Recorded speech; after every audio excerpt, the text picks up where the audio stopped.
In the dark of night, I tiptoed into the monastery chapel and gently shut the door behind me, taking care to make no noise. The red glow of the tabernacle candle flickered in the faces of the icons hanging around the altar. Saints Francis and Clare, Dominic, Teresa Benedicta of the Cross, with gentle and sorrowful expressions, looked down on me. I knelt and took in the amber of the wood, the scent of incense still wafting in the rafters hours after night prayer put the community to bed. Here amongst this mendicant religious order, brothers and sisters from all over the world, I had found some kind of peace. "But are you sure?" I asked God. In the silence of the night, I took out a piece of paper folded in my back pocket, smoothed it out, and placed it on the floor in front of the altar. It was addressed to the superiors of the community. "I ask permission to join," it said, "to give my life to Jesus in the serving of the poor, to become humble and small, a member of the community of brothers who rely on the Lord to provide all that I need."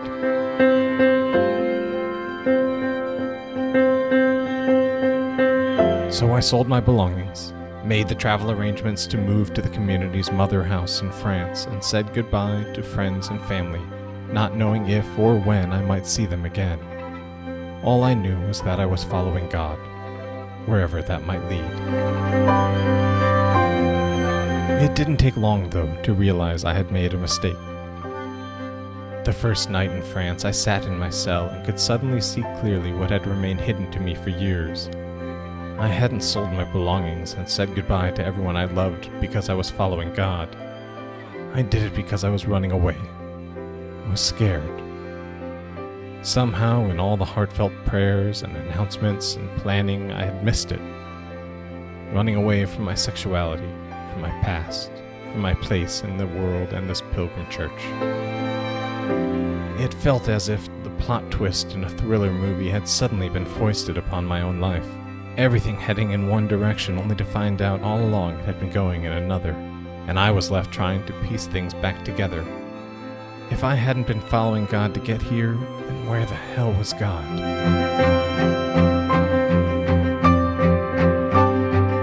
The community tried to reassure me things were fine. Everyone has doubts when they arrive, and the reality of a life of poverty, chastity, and obedience sinks in. I agreed to give it a few more months and an honest try, even if I knew in my heart a time would come when I would need to return home. So I put on my tunic in the morning, slept on my sandals, and walked in the frigid morning to the chapel in the morning liturgy and gave it my all. And a funny thing happened. God showed up. God was there when I fell in love with the scriptures for the first time in my life.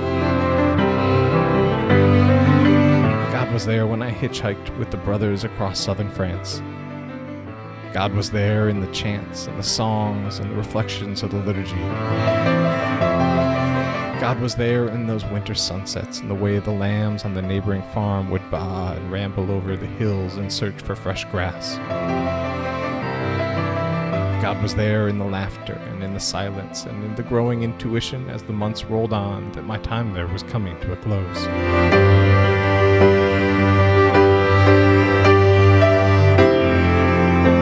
A friend of mine once told me that he admired me because I was good at discernment, and I, frankly, have absolutely no idea what the hell he was talking about. The majority of my life is made up of a series of formers. Former seminarian, former theology teacher, former youth minister, former monk, former missionary. Consistently not landing on what I'm supposed to be doing.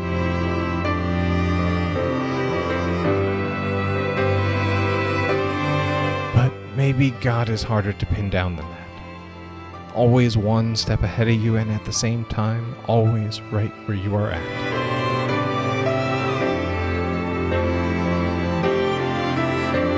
Maybe following God is as hard as selling all your possessions and leaving everyone behind, and as easy as turning around and telling them, "I'm coming home."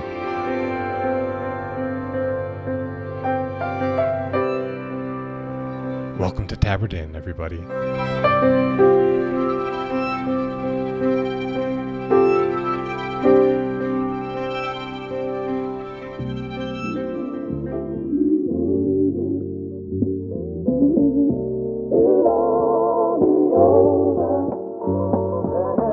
won't have to cry no more.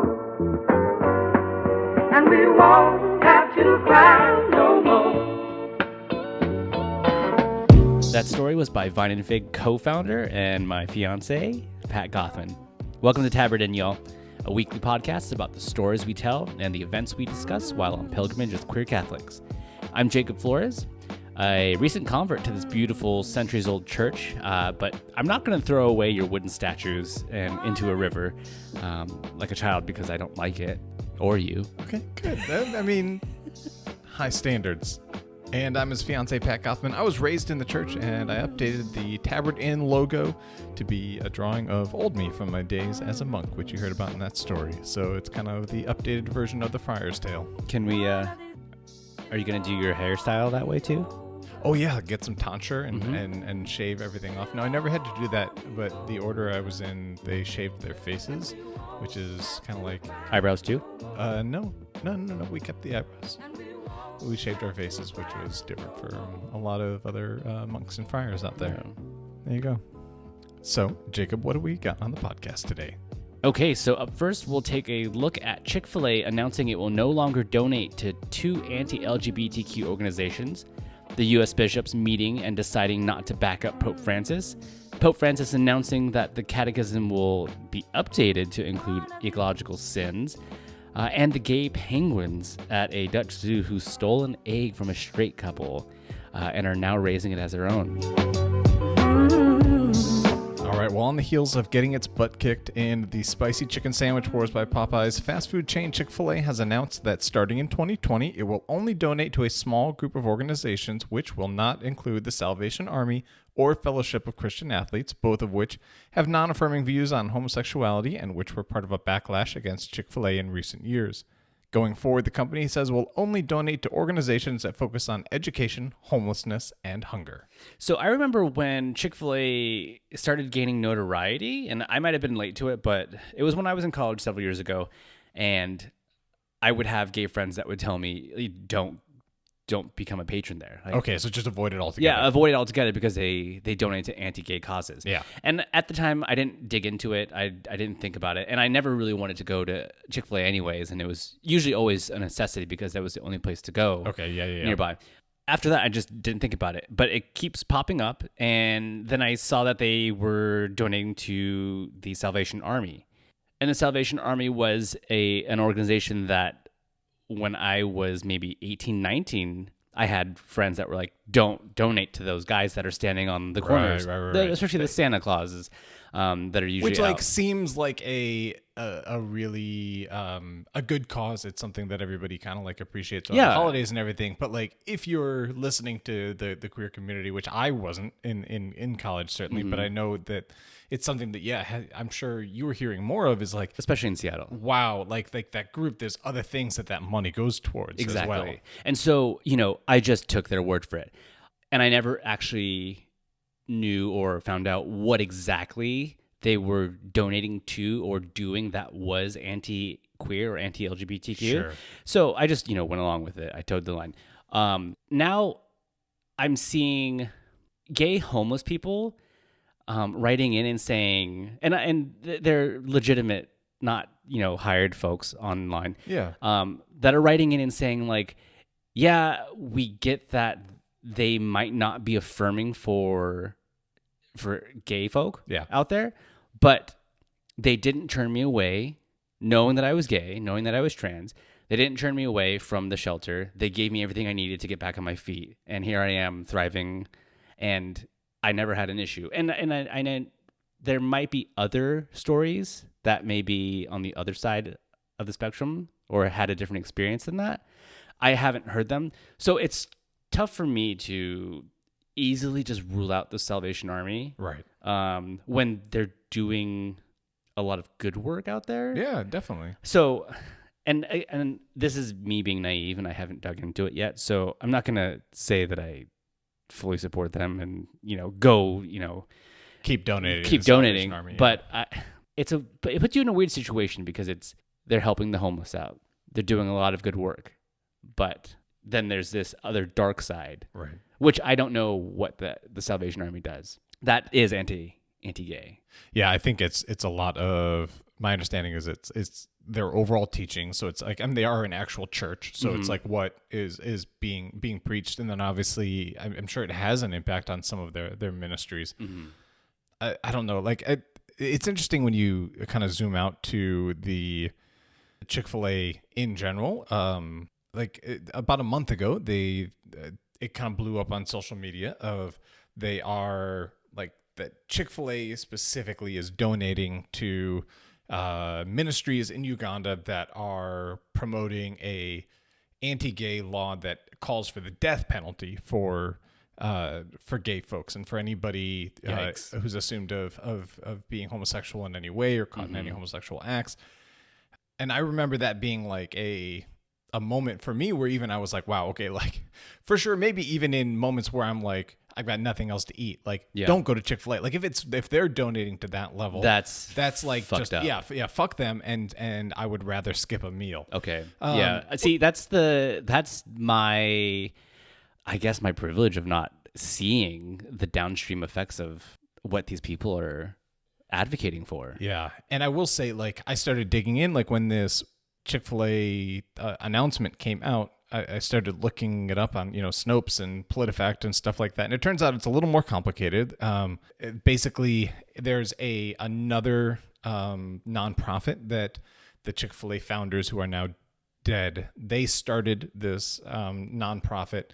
It's a kind of a Christian ministry, and it's still run by the family that owns Chick-fil-A. Basically, all the money comes from Chick-fil-A because it's this family who's donating the money for it. It's not coming directly from the company, but it's coming from the profits, the family. It's all tied together. And they have been involved in Uganda, and they basically have been kind of helping promote this law. It turns out this law hasn't exactly passed yet. It's kind of in limbo. But they've been involved. And so I'm still at a place where, even though Chick-fil-A has kind of made this announcement that we're going to steer clear as a company, and official company donations are going to be kind of in these non-controversial, they're just going to be like food pantries and education and stuff like that.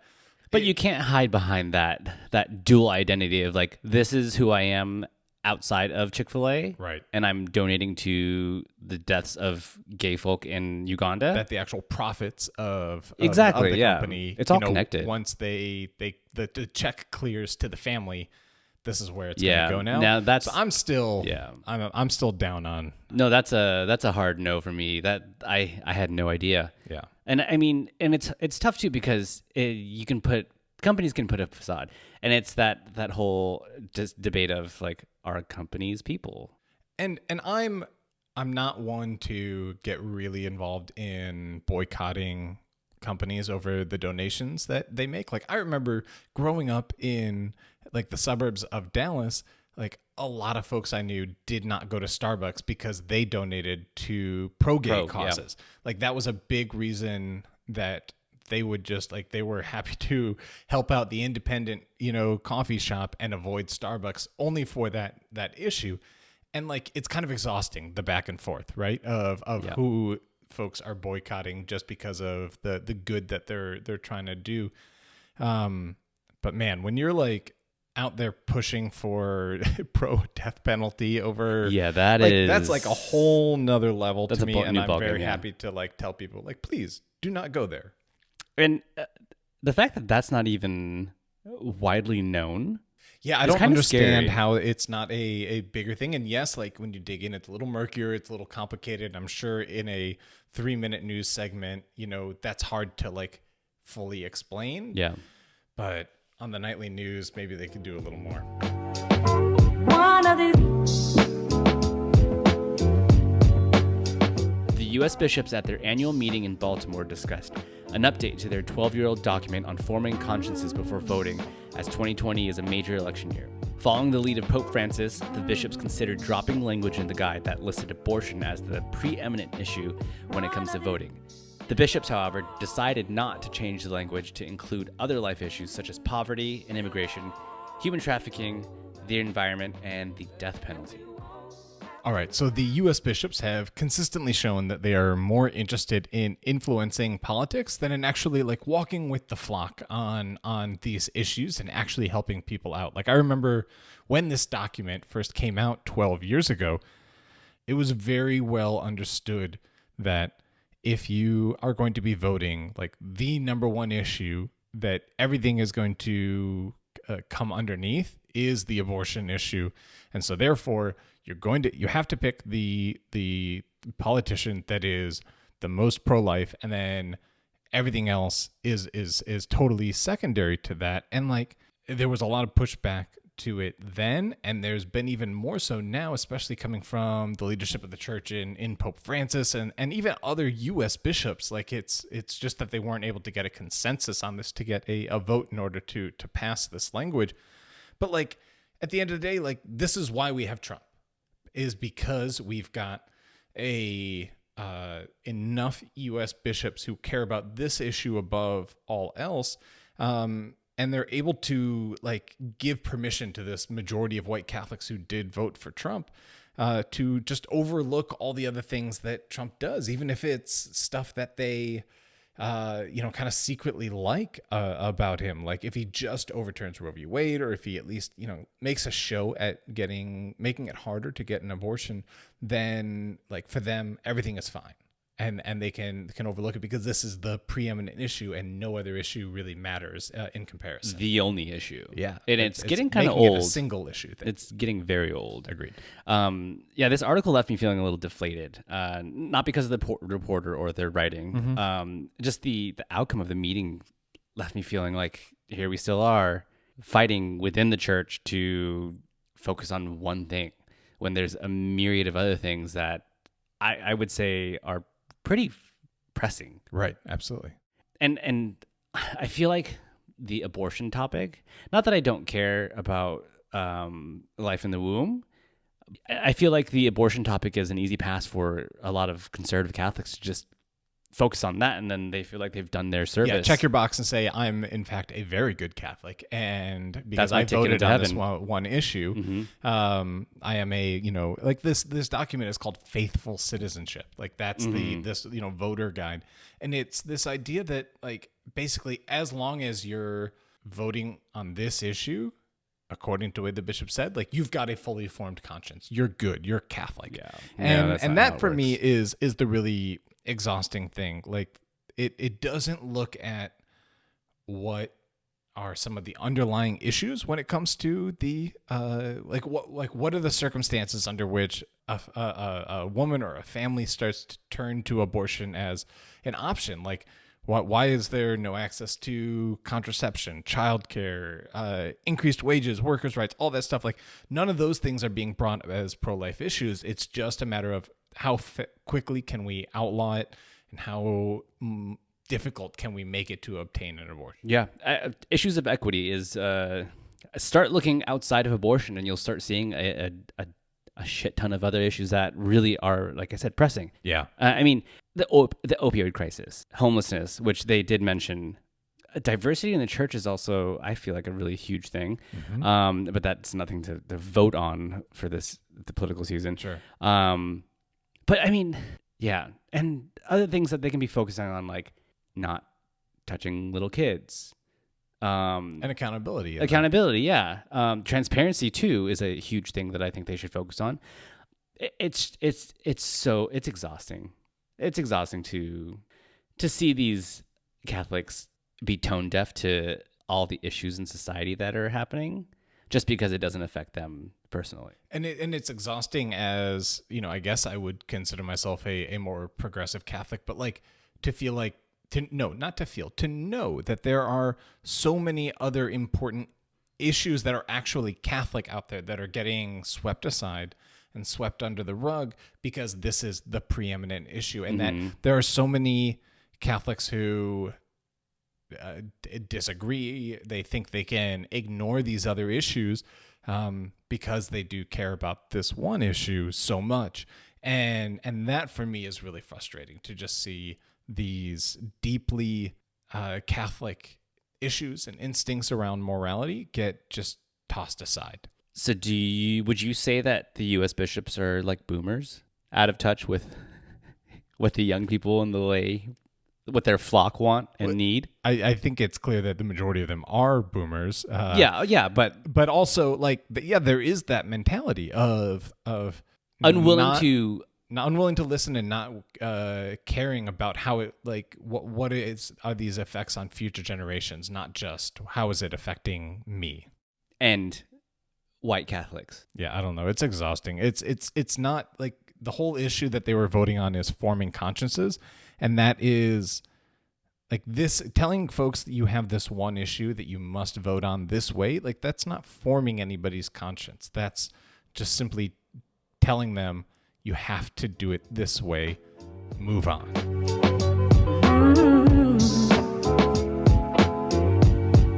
All right, well, Pope Francis announced this week that following the recommendation of the Synod on the Amazon, the Catechism of the Catholic Church will be updated to conclude ecological sins. The Pope said, we were thinking in the Catechism of the Catholic Church, the sin against ecology, ecological sin against the common home. I think this is great. This is on par for Pope Francis. Right. I'm not surprised by this, but I mean, was this a topic at the U.S. bishops meeting at all?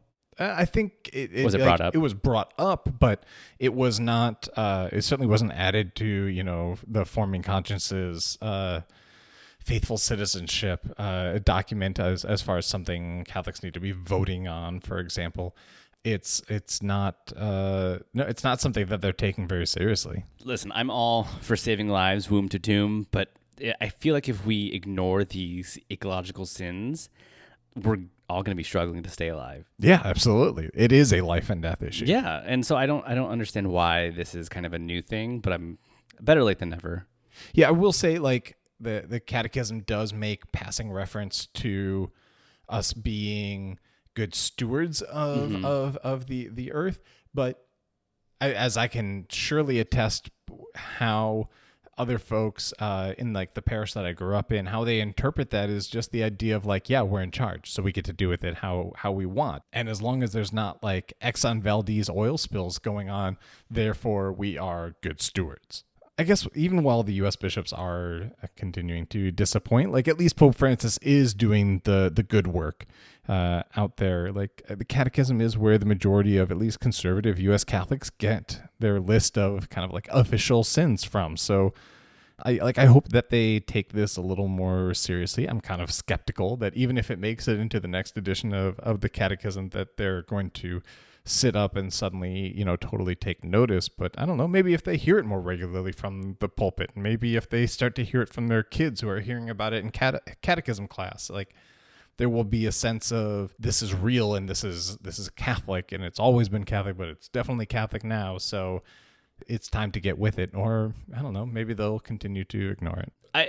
I do feel like the people in the pews, the pulpits, especially within areas like ours in Texas, they're not getting the information, the scientific information to back up climate change. Right. And I feel like if they're hearing it from outside of the church in the secular world, they're just going to keep putting their blockers on. Sure. So I feel like it needs to come top down, which from the church. From the church. Yeah. Which issues like abortion, why not ecological sins? Yeah. So I think the bishops should really pay attention. Yeah, I think they need to step up.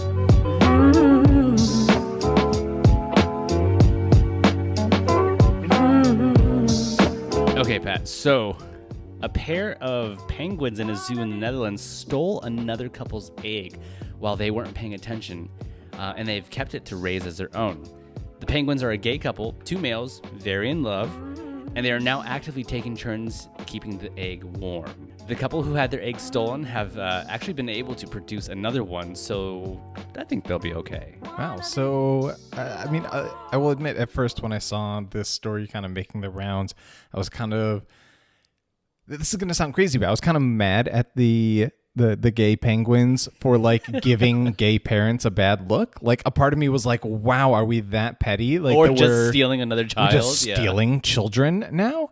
And like, then like I took a step back and I was like, Actually, I fucking love this, and like it's adorable. Like I was looking at the photos, and it's so sweet that they like want a child for themselves, and like have actually, like I don't know, like the egg was abandoned. Apparently, the parents weren't paying attention, Yeah. and so like they are taking care of it now, and like it's good parenting, and we shouldn't be holding the same moral standards for penguins as we do for humans. Agreed. So. I don't think the animal kingdom, especially our cute little penguins, have the same, capacity to totally understand how all of that stuff works, nor should we hold them to those standards. But like, yeah, the more I read about them, the more that I love them. They're like a little Bonnie and Clyde for queer rights, and I love it so much. Like, honestly, if that straight couple couldn't keep their eyes on their egg, like probably that penguin's going to be better off with these little gay penguins, and I'm happy for it. Yeah, it's super cute. I didn't really feel bad when I read the article, like that first instinctual, like, oh, that's kind of shitty of them. It seemed like the zookeepers were very okay with this, and the fact that the heterosexual, the straight penguin couple, right, gave birth, laid another egg, laid another egg, yeah, fertilized the egg, and I think they're okay. Thing. Yeah, I think everything's gonna be okay. Would you sit on an egg with me? Would you take turns in the cold outside? You were complaining about our apartment being cold earlier today. Would you like sit on an egg and protect it? You had the AC so low. Yeah. And the bedroom where I was working from home today, y'all.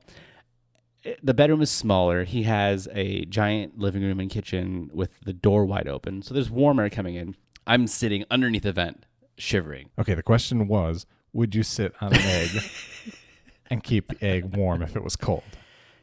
Anything for you, Aww. dear. We could pass it back and forth. It would be really cute. It would be team building.